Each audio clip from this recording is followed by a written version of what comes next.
So ask yourself this question. What is the worst attitude that you can have? The attitude that will sabotage basically every plan, every hope, every dream that you have. It's probably being a victim. I sometimes I like maybe being entitled is worse. You know, Charlie Munger says sloth and unreliability. Like, what are the key core sabotaging attributes that you find in people who never, well, like I said, are never worth a damn? And I think victimhood is high up there, if not the top. This book, Louis Zamperini, Devil at My Heels, Angelina Jolie is actually making a movie about this. This is like a man's man right here. I'm super sad. This guy, I was scheduled to do an interview with him here in LA, and he died at 97, literally a week or two after we had contacted his son to set it up. So, missed out on a legend. If you don't know this guy's story, and you're going to see how this is relevant to you, just let me put it to you in context. This guy goes, and this, by the way, is the book of the day, Devil at My Heels. He goes out. He is kind of like a kid that gets in a lot of trouble, juvenile delinquent. He learns to run. His brother's like, hey, why don't you run? So he goes from this little troublemaker kid to a runner. He gets really good at, and he finally makes it up to the Olympic level. He goes to Germany before World War II. He actually meets Adolf Hitler while he's a runner there. Comes back to the U.S. U.S. goes to war, and he ends up in flying B-24, these different bombers. So first thing, he's out. And by the way, the reason I want to tell this story is because just listen to the narrative as this thing plays out, right? So you got juvenile delinquent, life going boom to nothing. Maybe you can think back on a time of your life where your life's going to nothing. He turns it around the first time with this, finding a sport. Some simple way. By the way, this ties into what we talked about last time on Top Dog, Poe Bronson, the book, about how competition brings the best out of people, or many types, depending if you're extrovert or introvert. So he's out of the raft. Not out of the raft. Frank, can you cut that little thing out? Yeah. I'll put that just chopped. We'll chop after the Poe Bronson thing. So competition brings the best out of you. So he runs, then he gets drafted. He's in the military. This crazy war, Pearl Harbor's happening. He's out in the Pacific Ocean. He's in a plane, one of his first flights out in this bomber to bomb a Japanese island. He said before he left, he told the general, I don't think we should all fly in at the same level. That way if the Japanese zero in on us with their guns, they can blow us all away. We should come. But the general didn't listen to him. So he was a good soldier. He did what the general said. Sure enough, he was right. They were flying over. They dropped their bombs, and the Japanese just opened up. And literally, guys were getting killed all around them. You're in it's almost, I think back then, they're almost made out of, this thin kind of, not wood, but I don't know what it was. Bullets flying.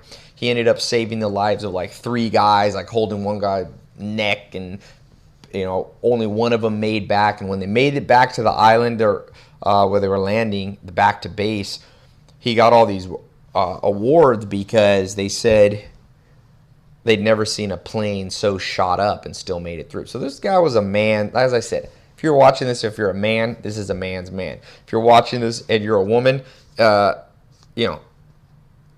he represents the pinnacle to me after reading this book. And if you read it, the same thing, the pinnacle of what adulthood and being, when I say a man's man, it's not a gender thing. I mean, he lived life. So this is just the beginning. Remember, he meets Hitler in the Olympics after taking his running to the nth degree and becoming one of the top runners in the world.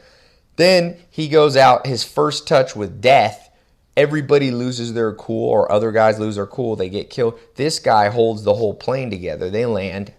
Then, a few months later, he's out and their bomber, one of the engines go out, a B-24.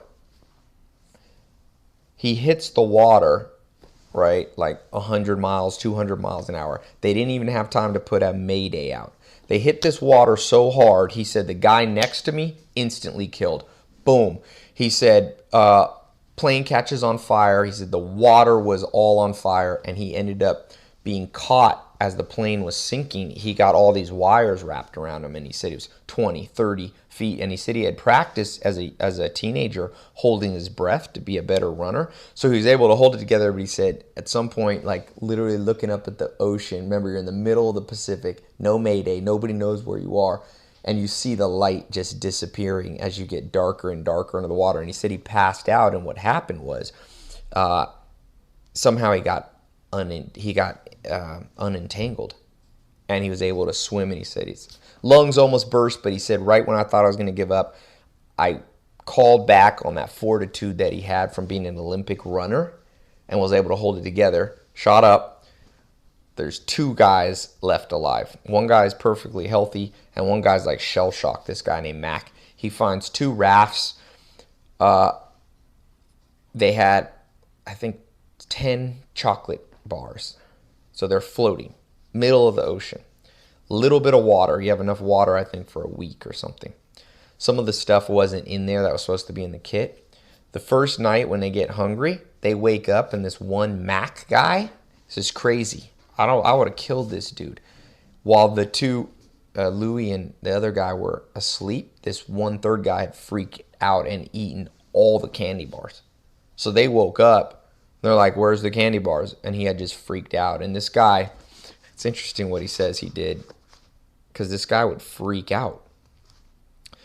And he ended up having to, you know how you see in movies when like people freak out and you have to pop them in the face? He said, but Matt kept screaming. I tried reverse psychology. I threatened to report him. Oh, because by the way, Mac, after this little chocolate bar thing, they forgave him. And Mac suddenly started screaming one day, we're going to die, we're going to die. I couldn't believe my ears. Are you kidding? We're not going to die, Louis, the author, said. Mac says, yes, we're all going to die. You know we are. Though we never had time to radio a distress call, I absolutely believed we'd be saved. This was this eternal optimist. But by the way, if you read Martin Seligman, learn optimism. People who make it in life, it's not the secret kind of optimism. Let me just elaborate on that. A lot of people with the secret, they think you have no skill in life. You have no years in. You have no battle scars. The world doesn't owe you anything. I mean, you don't deserve anything, I should say. But suddenly you read a book, The Law of Attraction, and you just start going, oh, I'm going to be rich. Oh, I'm going to be happy. Let me break something to you. When you don't know who the sucker is, you're the sucker. And if you believe that about the law of attraction or The Secret or whatever gobbledygook about positive optimism and so on, you're the sucker, because it doesn't work that way. But, and I'm not trying to say you shouldn't, if you like those things, I'm not disparaging those. I'm delineating, drawing a line in the sand between accuracy and inaccuracy. What this guy did, and what, by the way, I saw this book came in, if you haven't seen this, The World I Live In, Optimism by Helen Keller. Deaf, mute, everything, blind, and she was always an optimist. And this guy, in the midst of being floating, I don't know if you've ever been in the Pacific Ocean. It's very big.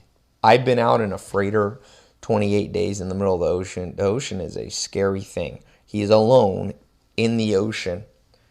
A little bit like Helen Keller in the sense that she was in complete darkness, couldn't hear, couldn't communicate, couldn't talk, couldn't see.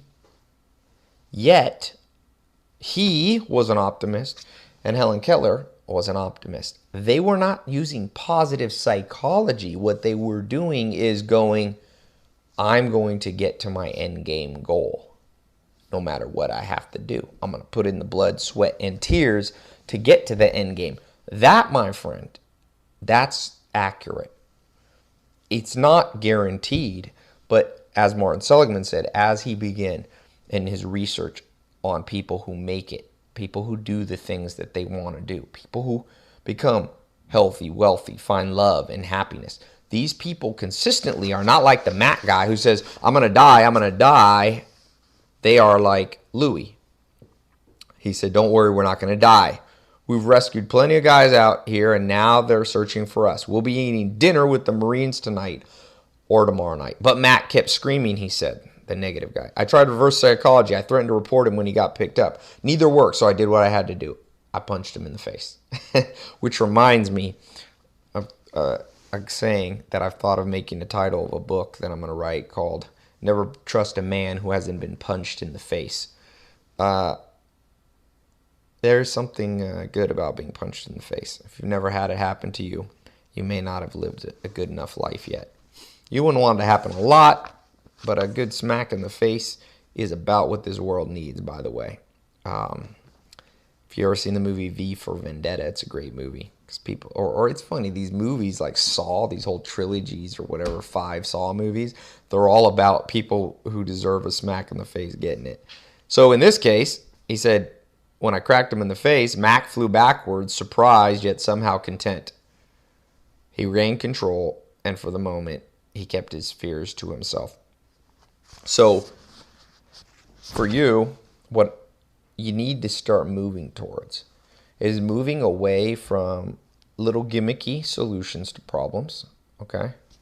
Like, I'm going to verbally say it, and through the magic potion of words on top of no skill, I'll get what I want. Remember, Louis Zamperini had already built skill around endurance because he was an endurance runner in the Olympics. You saw it helped him, saved his life in terms of being able to hold his breath. He said, I was in the best shape of my life when I hit the Pacific Ocean. So, you know, the old cliche, luck is whatever, where hard work meets preparation, or I forget how that cliche goes. But that's what happened here. Preparation. So it wasn't talk. It wasn't talking his way into survival. It was he was already prepared when the moment came. And as John Wooden says, prepare for the dark, rainy day, because it comes for everybody. If you read the story of history, you can't, like I think Will Durant says in the story of human civilization, there's been 11 years without conflict and wars. And that was back, I think, when the Roman Empire, Augustine, Pax Romana, a long time ago. We live in times now, and your life is a microcosm of the time that you live in, where you will have something. It might not be on the level of Helen Keller's catastrophe, or I shouldn't say catastrophe, but adversity. It may not be being in the middle of the ocean. They ended up there 47 days with no water, no food, because remember, this Matt guy ate all the chocolate bars that they had, the fortified chocolate bars. In addition to that, sharks were continually trying to jump out of the water and eat them. They had to fight them off at one point 24/7. Huge storms came where you're going on a raft over 100-foot waves, or 80-foot waves, whatever. The swells, I'm sure, were over 100 feet. A great white shark came at one point and would bump for 24 hours. They had to play dead. It gets even worse. And by the way, before I get to the end, you know, what ends up happening, it's an insane story. When Angelina Jolie makes this movie, I'm going to definitely see this, be the first in line. This is what Louis said. Look, no one wants to crash, but we had. I knew the way to handle it was to take a deep breath, relax, and keep a cool head. Survival was a challenge, and the way to meet it was to be prepared. I trained myself to make it. I was in top physical condition. Except for his head gash, Phil was in good shape too. He said, so notice there, and it's interesting, he says, as undesirable as my situation was now, I was still alive. And although I did not know why, it was better than the alternative. So my question, I read this book when I was going through some weird adversity in my life. And I remember reading it late at night. That's not a good time to think of your adversities, by the way. The nighttime amplifies all of your fears. But I remember reading this book and going, okay, this dude As long as he's alive, he's okay with the alternative. I also thought it was interesting. He said, I said, of course, on life rafts, what you mostly do is pray. So they ended up praying for many hours. But here's kind of the central theme. We're talking about victimhood and the opposite. Taking preparation, pushing yourself to the limit. In this case, keeping cool, calm under pressure. Which, by the way, according to Top Dog, is not always the perfect strategy for you to employ. Some people do good, venting. But whether you outwardly or hold it in, I think that being calm is a consistent pattern of success. I remember in Hillary Clinton's book talking about when Obama was sending the Navy SEALs to go kill Osama bin Laden, and there were some tremendous issues that came up. The helicopter, if you've seen the movie or read the book, the helicopter there was going to get Osama bin Laden hit the wall, and the reason it hit the wall is their preparation wasn't good. They had practice. That special ops team had practice they had built a compound somewhere in the United States and tested, and they'd use a chain link fence. But Osama bin Laden in Pakistan, his real compound was a solid wall. So when the helicopters came in at the right angle that night, when they dropped themselves in there, the difference in the air pressure between a chain link fence and a real wall made the helicopter crash. And Hillary Clinton says about Obama, she said, "I've never been so proud to serve under a president. He kept his cool." Now, obviously, he was sitting back in the U.S. and wasn't under the same stress as the special ops people. But the point is, great leaders and great people, Louis Zamperini in this case was truly the leader of these three men on this raft.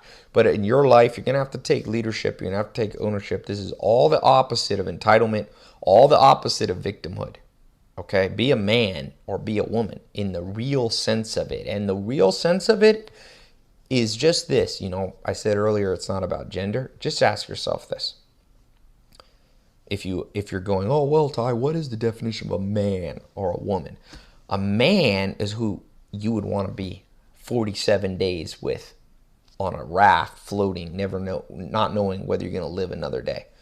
A woman, a real woman, is someone you'd want to float in a raft with for 47 days. I'll just call that the 47-day life raft test. That's a real man. And as you begin to evaluate yourself and the people around you, you're going to find not many people are 47-day life raft people. Most people are like this Mac guy, and they're freaking out and eating all the candy bars and flipping out.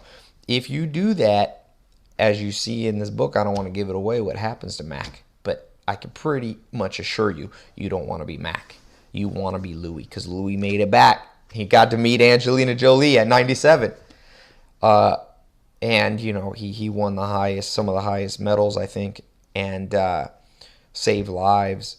So as he goes through this, one day, they're always, they got the flare gun, so when planes would come by, they'd shoot it up in the air, just kind of like Castaway with Tom Hanks.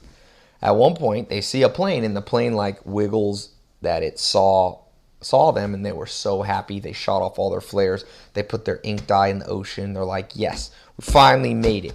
Guess who it was? A Japanese fighter pilot. And that Japanese pilot shot at them for 3 hours just for fun. Just machine gunned these guys floating out there in the middle of nowhere. So Louis had to literally dive underwater because bullets only go about 3 feet down. And he had to fight off sharks with a paddle. They had to take turns for 3 hours and play dead till the Japanese gave up shooting at him. He said that was very stressful. But once again, it's like contrast bias. I talk about this, the 25 cognitive biases. That is one of them. Losing your contrast. He did not lose his contrast. This book will make you not lose your contrast. Most of us think about the things that you're worried about today. We're majoring in minors and minoring in majors. This guy, through this experience, I guarantee you, like I said, I'm sad I never got to meet him.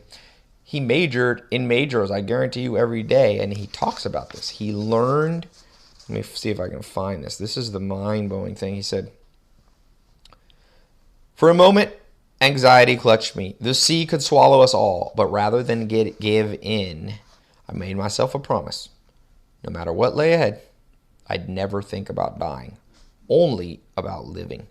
Despite our situation, I felt so fortunate to be alive that I was actually happy. Maybe it seems odd now, but it didn't then." Think about that. 47 days, no food, no water. You got to try to catch rainwater. They lost 100 pounds.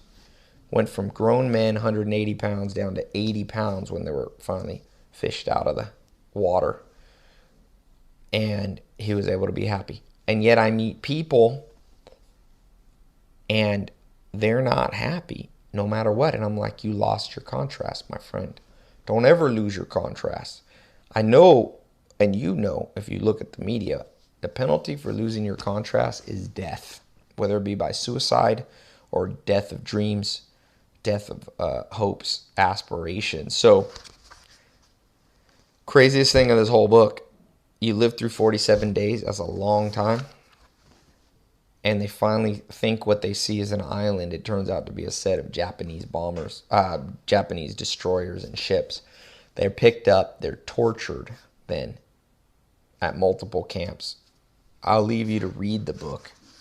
But through it all, there was a camp guard named the Bird who was like sadistic, tortured all these guys, just the worst atrocities. And it's interesting in life, he went back and met those prison guards and forgave them. It takes a tough person to do that. But I guess what I wanted to say today is that just keep it in check. Keep the victimhood in check. Keep the entitlement in check. You know, as you read these stories, the people that died in World War II, both on all sides, it's insane how many people died. Millions of people died. Millions and millions and millions. He's talking about in one of the Japanese Japanese prison camps, they had to go load the docks, this really dangerous job that they'd make the prisoners do in Japan. And he said the guy next to him was trying to get up on the ship, and another ship came and just crashed accidentally. He said it was squashed like a grape.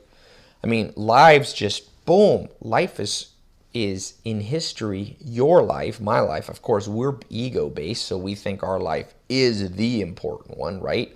We're egocentric. We're kind of like people thought in the 1400s or whatever, that the earth is the center of the universe. But then when you look out in a telescope, all of a sudden you're like, wait a sec. We're not even part of this thing as any central figure. We're just floating, man. We're just floating out there. So in the same way, you kill the victimhood by going, the way to make it out of victimhood is to go, preparation. How much preparation have I done?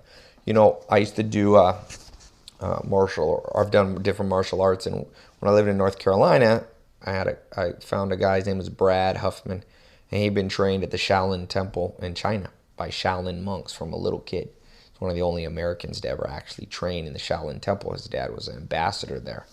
And he said, you know, Tai, what my teacher told me is that if you're an adult and you're walking down the street and somebody walks up to you and mugs you and beats you up, that's your fault.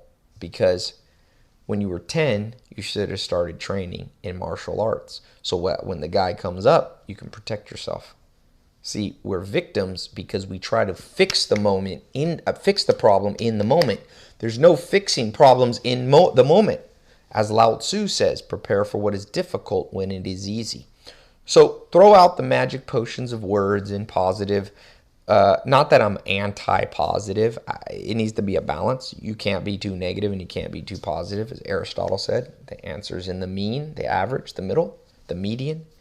So victimhood, the antithesis, and that's what you want to have a lot of, the antidote to victimhood, is a lot of preparation, a lot of skill building. I always tell people, work with me, I'm like, you got a tool belt on, or imagine you have that tool belt in life. And that tool belt better not just have one tool like a hammer. As they say, when all you have is a hammer, every problem looks like a nail, but yet every problem isn't a nail. So having one tool in the tool belt in and of itself means you are guaranteed to be unprepared for a situation that you need a screwdriver. Louis Zamperini was already prepared for life and death. And that's why his victimhood factor was almost zero. And that's why he survived when so many men like this Matt guy just gave up and died. So, first thing, no victimhood. Okay? That can also be helped by reading biographies. If you're in my 67 steps, or a lot of you are in my VIP private coaching, the premium coaching, because I give away stuff like this free, but a lot of my best stuff is in the premium stuff because I have more time to talk about it. So for those of you in that, you guys will remember that I talk about reading these biographies to go to bed. That's what I do. You should have biographies stacked up. You see all these stacks? You should have a stack of biographies specifically. Don't read how-to books when you're going to bed because they make your mind race too much. So you got these books, give you courage. They give you contrast. They let you go, okay, is it such a big deal that I got a flat tire today? It's such a big deal that, whatever. I only have $500 in my bank account. No, you'll be fine. This guy was 47 days with no water. That's a real problem. Losing 100 pounds. Great white sharks. Machine guns. POW camps. So small, they used to put people in little boxes till you almost went insane with claustrophobia. One of the guards, the bird, made him take a 2x4, a big piece of wood, and hold it up above his head. And he ended up heavy thing. He held it for 38 minutes because he didn't want to give the Japanese guy the pleasure of saying he didn't try or whatever. By the way, try to take something heavy and hold it over your head for 38 minutes. So, victimhood is removed through preparation. It's also removed through increasing the effective contrast biases you have. Bias yourself to the right people. Don't be biasing yourself to Paris Hilton. Not to pick on her, but she represents something. Kids that are 16 that are like, oh, my dad only got me a BMW. Because I live in Beverly Hills, that's people's like freak out. Oh my God, I'm depressed. Kids like commit suicide over stuff like this. That's why I said, at some days, never trust a human that hadn't been punched in the face or a little slap in the face. So once you have that, preparation increase, skill-based increase, so that when the dark day comes, you're ready, then you, of course, increase on top of that contrast. I truly believe it becomes like what he says in this book.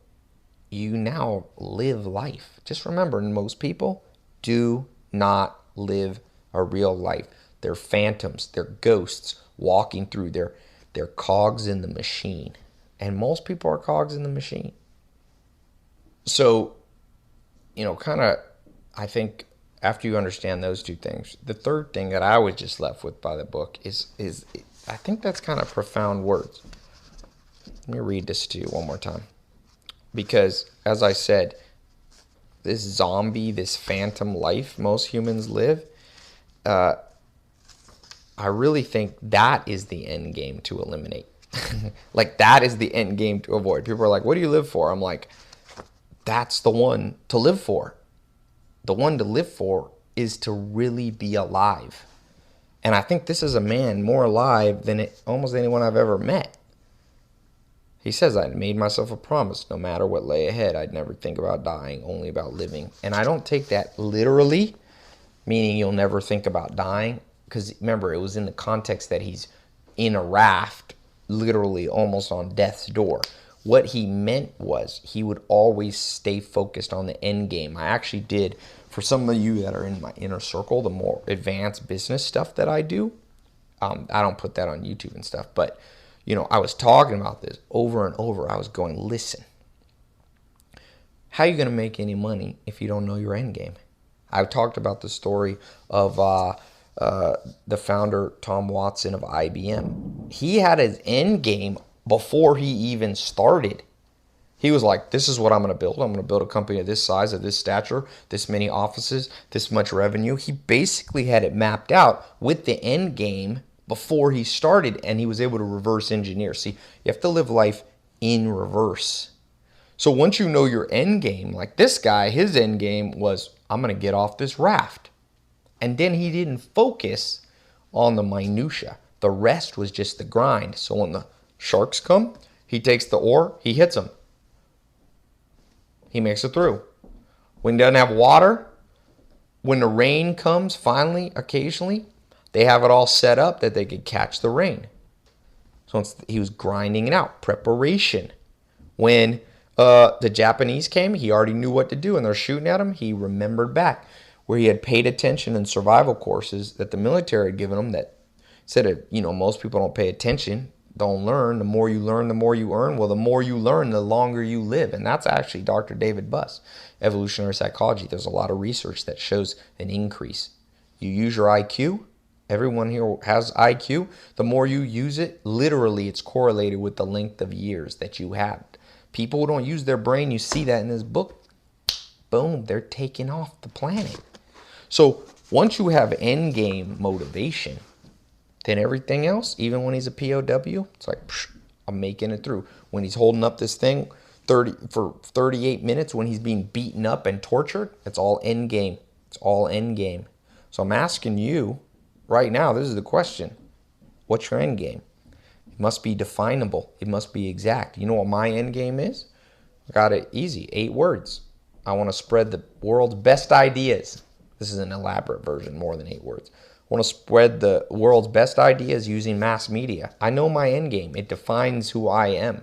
You must define yourself. And then and only then will you be able to go, is this action right, wrong, congruent, efficient, accurate, whatever word you want to use. But most people are just zombies living. You know what most people are? It's even worse than just being a zombie. They are zombies chasing mirages. Imagine that. What could be a stupider, more pointless life? Sometimes you see really smart people, like you saw this recently with Robin Williams committing suicide. And like I said, I'm not commenting on that specific thing because I know there's lots of circumstances. But smart people are like, what is the point of life? And da-da-da, and why am I even here? Well, I'm like, like Freud said, in civilization is discontents, essay 2. He goes, do you ask that about your dog? Do you look at your dog and go, what's his point of being? No, the dog's point of being is being there, and being alive is your point. Keep it simple, man. Keep it simple. I can argue. I can get into all the philosophy. We can go through all the different schools of thought. But at the end of the day, I'm just sharing with you a simple man, Louis Zamperini. It's about living. I felt fortunate to be alive, and I was actually happy. If he can pull it off, you can pull it off. But the good news and what happens in the military, and specifically in a situation where you're in crisis, it's easy to define the end game. It's a focused end game. I want to get off this raft alive. It's like, I want to get off this raft alive. 8 words. What's your 8-word one? Mine is spread good ideas, or spread amazing ideas with mass media. 6. What's yours? Man, I can walk down the street here of Hollywood and Sunset or anywhere in the world and ask that question. And, I guess in Hollywood, a lot of people are like, I want to be an actor.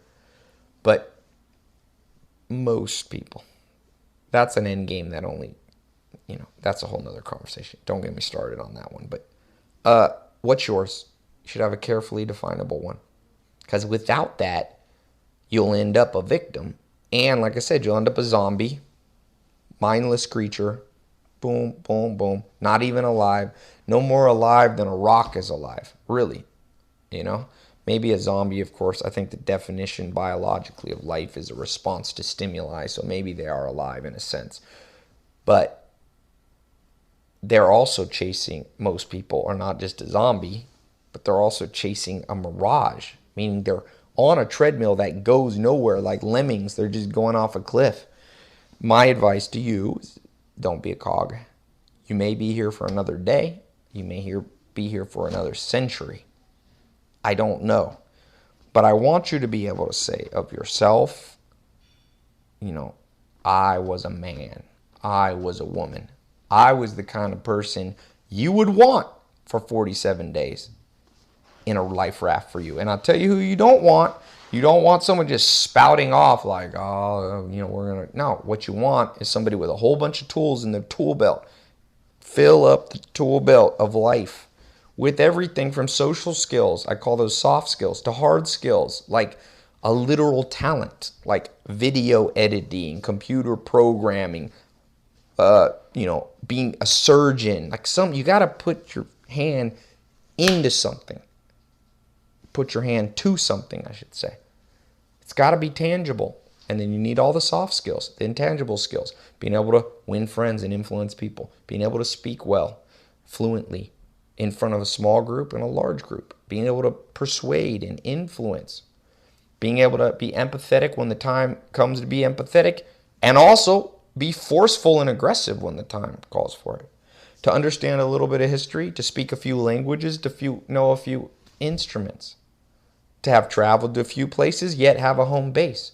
All of these seemingly, dichotomous aspects, these all become the tools in your tool belt. And then having a whole bunch of hard skills too, tangible skills.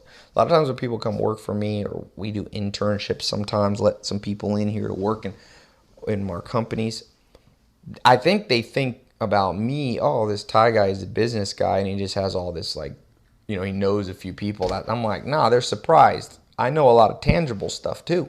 And I'm not saying that boastfully because there's people who have a lot more, but I know how to do stuff too. Hands on. Bill Gates, he was putting the whole company together, Microsoft, but at the same time, he was the best computer programmer there. And if he got pissed off enough and somebody was like, this can't be done, he'd sit down and do it himself. He had a lot of tools in his tool belt. And by the way, for those of you who care about money, financial independence, wealth, there is nobody who gets wealthy except people who inherit their money or win lottery who don't have a lot of tools in their tool belt.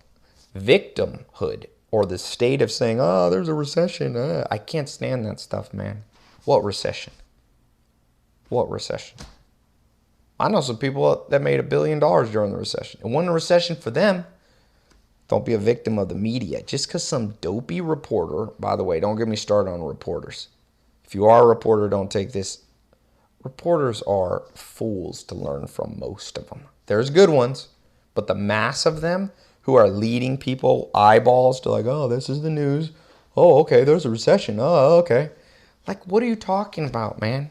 What are you talking about? I remember in the midst of the recession, I don't mean to make light, some of you, some of us, myself included, you may have had some economic hardships during 2008 or other other recessionary periods, but compared to what? The bubonic plague in the Middle Ages where 25% of a country died? Or 1918, 1919, the Spanish influenza wipes off whatever percentage of the planet? Or my grandma goes through World War II and every man in her family is killed?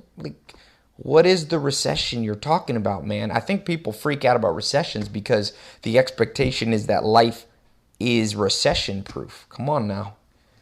If that's you, would you want yourself in the life raft? I wouldn't want you in the life raft. What I want the innovators, as Jeff Bezos says. Give me the people who innovate themselves out of the problem. This guy innovated himself out of it, whether he was wrapped up going 200 feet underwater. He's innovate, man. I can't tell you how uncreative people are. People come work for me. I want to commit. Let me not say that phrase. I want to go nuts. It's are you so low level of a mirage chasing zombie that you can't solve this problem, man? Like I said, I need Louis Zamperini there. Pop him in the face for me, please. And then the good news is you get punched in the face sometimes and you wake up. So the next recession that comes, and it will come for me, and it will come for you, and it might wipe us out financially. Then you got some new challenge. It'll focus you, and maybe it'll make you happier in the end game. You can make your money back again. I got a friend here, lost all his money.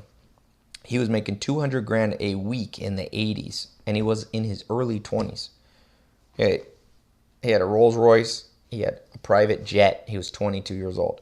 All got taken away from him when his business partner got arrested for doing all this stuff my friend didn't know. My friend had to pay back the IRS 10 years. had to pay back the millions his partner had stolen without him knowing. And he did it all, and he rebuilt and became a millionaire again after paying back $10 million. That's a man that I want in the lifeboat of my existence on this planet. So pick your friends wisely. Become the kind of friend you'd want. Don't be the Mac guy freaking out and being the victim. There's no victims in this life. I mean, in a certain sense, we're all victims. We're all victims of time outside of our control, if that's what you define victim. We're all victim of being born in a certain place to a certain set of parents genetically, but keep it in check, my friend. So, what's your end game goal? Write it right here. Tell me about your victimhood and how you're going to get rid of it. Write it here on the page. YouTube, my site, my podcast. Leave it as a review. Got to get rid of it. There's no end game. Never be a zombie. Never chase a mirage. Be like Louis Zamperini. In the midst of it all, he was able to be happy and focused. Anyway, check out more on my site, tailopez.com. Join my book of the day. I review books like this every day. I got some good ones coming up too. Always have good ones. Man, there's so many good books. I meet people who are like, Tai, how do you read so much and do life? I'm like, I don't know. Just figure out a way to do it. You'll be all right. This man, now I'm going to start telling people, Louis Zamperini it. I always come up every week with a new saying. My last one was Alexander the Great it. To myself, when I start becoming a whiny little baby, I'm like, Tai, Louis Zamperini it. If he can fight off a great white shark for 2 days and Japanese shooting at him, sitting duck in the middle of the Pacific and last 47 days without water and get tortured by Japanese, crazy guards and have hold something above his head and get locked in a box and lose 100 pounds, I bet you, Tai, you can get through it, man. Just power through it. We're all lucky. Don't worry about recessions. They're coming for you anyway. They're coming. They're not worse than a great white shark, though. So you'll be all right. I'll be all right. Let's agree, probably at some point, you and I are going to lose a lot of money. Let's agree that our health, we're going to fall and hurt ourselves and have to recover. Let's agree right now that someone's going to betray us, romantically, friends, family. Let's agree that there's going to be a period of time when you're feeling depressed. And prepare for it now. Fill up the tool belt. How many tools, if I met you, both soft and hard, would you have? I hope you have a lot. Because if not, you're going to be Mac. If you can pull it off, you're going to be Louis. All right? Talk to you soon. tailopez.com. Put your email in. It's free. And I hope this has been helpful. Thanks.